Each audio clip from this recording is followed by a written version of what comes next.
বন্ধুরা, ছোট্ট গাছে অনেক আম। কতটুক গাছ, টবের ভিতরে গাছ, এটা টবের ভিতরে একটি গাছ।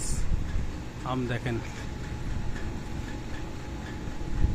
আলহামদুলিল্লাহ ব্যানানা ম্যাঙ্গো, ভিতরে অনেক আম।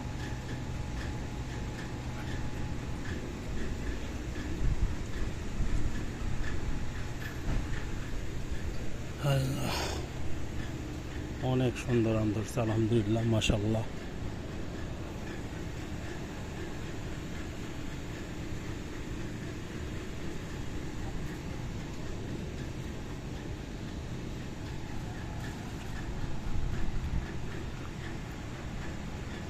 এটা ব্যানানা ম্যাঙ্গো বলে। বন্ধুরা, ভিডিওটি দেখবেন, শেয়ার করবেন, লাইক করবেন, পাশে থাকবেন। আসসালামু আলাইকুম।